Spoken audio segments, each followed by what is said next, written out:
The controversy of Longsword repeats, a weapon that has changed greatly over the last couple of entries of Monster Hunter, being added into the series in the second generation as a branch off of the Greatsword, changes to the spirit gauge, new levels and bonuses, and then a bigger change going into the 5th gen with counters. And now, going into Monster Hunter Wilds, the flames of passion for the most popular weapon currently in the series are being fanned once again. Amongst the complaints, I was surprised to see and hear that many of them were coming from the world portion of the fanbase, which is interesting to me. I partly expected this, but not to this extent, and that has to do with the Monster Hunter Wilds combat philosophy we'll get into another day. It's not just the longsword people are having issues with, hammer, insta-glaive, and not to mention lance users as well. But one video I watched recently that got me interested in talking about the longsword was one from Radatusker, and how he didn't like the direction the weapon was going in. I do recommend you watch the video yourself, so it'll be in the description of this video. But to summarize his overall thoughts, he didn't like how the weapon's weaknesses have been removed. Some of its openings and key decision-making moments have been removed due to frame cancelling or other methods that the Capcom team have implemented into this iteration of the weapon. And I do have some controversial feelings about this situation, which we'll get into eventually. Anyway, it all sounded familiar, but not until I read the comments, seeing what others had to say, did I understand where I've heard these points before from. And that's what makes this situation truly interesting to me, is that we've been here before. This isn't new. Freed from its shackles of the Greatsword, the Longsword became its own weapon with its own upgrade branch in Monster Hunter Tri. Now the user could upgrade the spirit gauge by finishing off and connecting a spirit slash. Or back when I was 15 and I didn't know much about Monster Hunter, I used to call it the Bushido Strike. The addition and removal of the fade slash to the side from a neutral stance, changes to the spirit gauge modifiers, and so on. Moving into the 4th gen, the weapon was given the ability to chain fade attacks into spirit combo attacks, adding into the flow of the weapon's combat. And then in Generations, the weapon received arts and styles, adding in many new benefits and choices of play. In every game, the weapon changed. It evolved. And one of the biggest changes would be going into the 5th gen. The weapon received counters. Instead of positioning yourself and strategically using fade attacks to avoid incoming attacks, facing the monster head-on with a counter attack was the way to play. If you want a more in-depth version of the Longsword's history, check out Peppo's video on the matter. It's an awesome watch. The reason I mentioned the history of the weapon is to highlight Monster Hunter keeps changing, and the Longsword many people love today changes with it. And the duality between this situation and the dislike for 5th gen's Longsword from some who liked it in the past. Back in the 4th gen going into 5th, people complained about many changes that had happened in the series. The gameplay's been simplified. They've dumbed down healing. Why can I drink RNG a potion while decos. walking? The clutch Immersion claw? ruined. More like the crutch Game claw. too easy, Maps are Lord. overwhelming. The skill system Everything isn't the same feels too anymore. Too bloated. Fluid. Where's the challenge? I miss clunky. I haven't triple carted to a great Jagras yet. Many things people now see as quality of life changed how people enjoyed or perceived what is Monster Hunter. And that wasn't just all. Weapons changed as well. As I pointed out, one of the weapons that changed the most was the Longsword. I understand his and others' complaints, and I agree with many of the points you are all saying. I made a poll on how people feel about the weapon, and many shared the same sentiment. I have a series going over the poll results of every weapon in the Monster Hunter Wilds beta, and the Longsword results were one of the more interesting ones to talk about. So if you're interested in talking about more in depth on how people feel about the weapons overall, check the description and also the top of the screen. There should be a card now to link you to the playlist of those videos. Many echoed the same points on how the weapon's weaknesses were now gone. They felt the changes made were a bit too much, and the weapon was now given even more freedom and power than ever before. Cancelling out of the Helmbreaker, the changes to the spirit gauge, and the fact that the weapon now gets hyper armor is kinda overkill. Some even claimed that the spirit combo is dead now, and it's not even needed anymore. I'm just thinking about how crazy that is. Definitely when you think about the history we just briefly talked about. But it's kind of ironic, these are similar feelings to how people felt going from the 4th gen to the 5th. History does repeat. The things the new fans are having issues with now are similar to the talking points that we've seen before. This isn't the first time this has happened, and with the changes I'm seeing in Wilds, it won't be the last. It was interesting to hear a moment in the video he mentioned the Longsword philosophy around the counters, highlighting how it's changed along its way from World to Rise now to Wilds. And that's what makes the situation a bit murky. The philosophy of the 5th gen's Longsword isn't the same as the 4th and the generation before it. The philosophy of the weapon is constantly shifting. To various degrees, yes, but everything is shifting game to game, and I'd argue that the biggest philosophy change of the Longsword isn't in Wilds, it was from the 4th gen to World. What do I mean by this?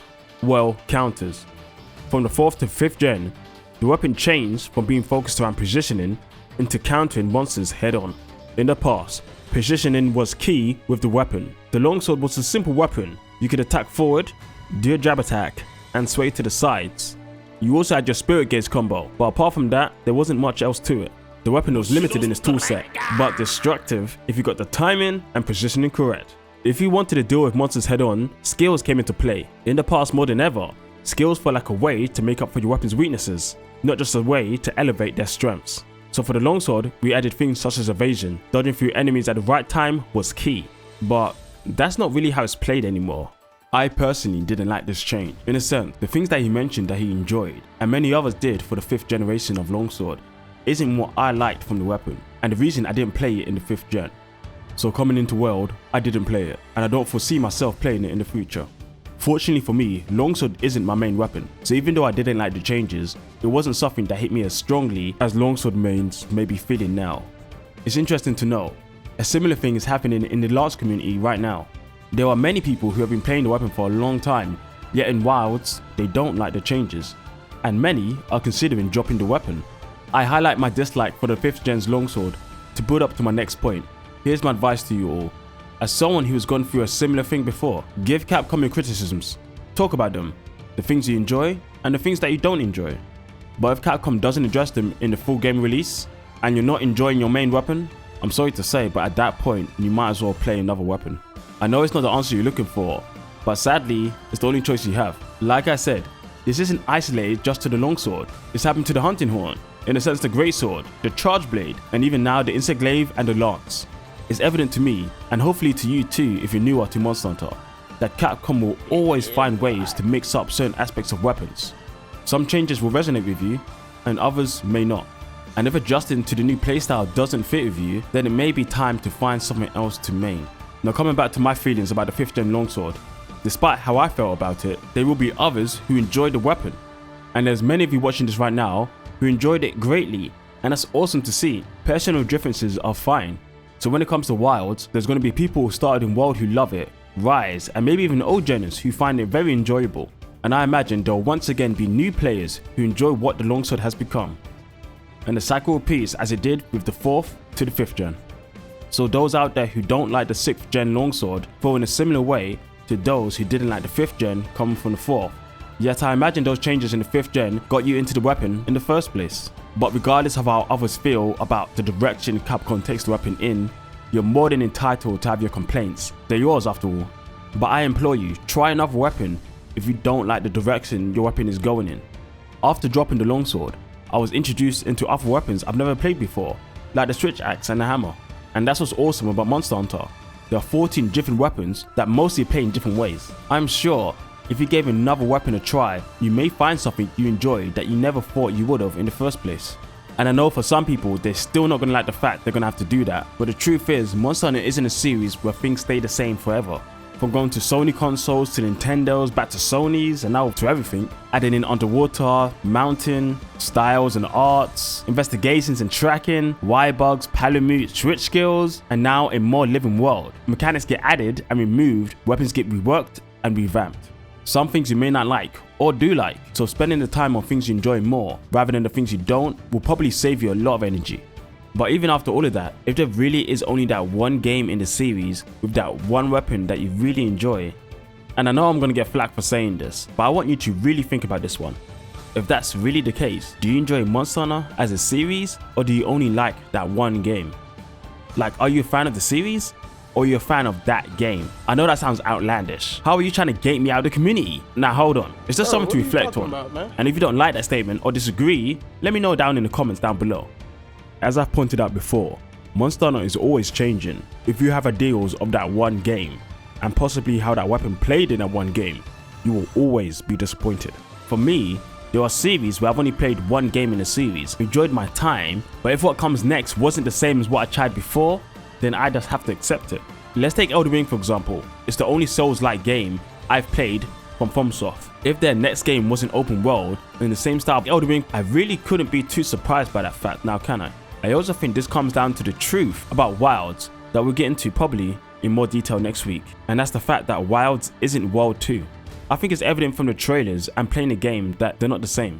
They both start with W and exist in the Monster Hunter space, but many things of the game are different from some of the experiences in World. Game to game, gen to gen, the formula is added to and changed slightly, so I personally wouldn't expect a World 2 or Rise 2, or as much as it hurts me to say it, there probably won't be a GU2 either. Each game is different in the series, and I think that's just what Monster Hunter is. And it's also the beautiful thing about it that keeps the series fresh with new ideas and new game mechanics.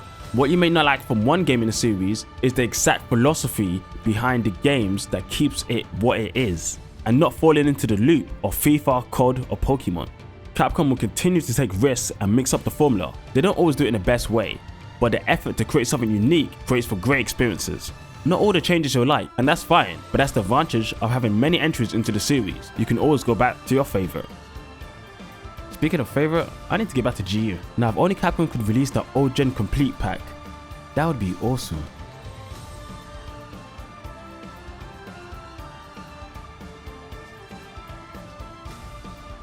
Bushido Striker!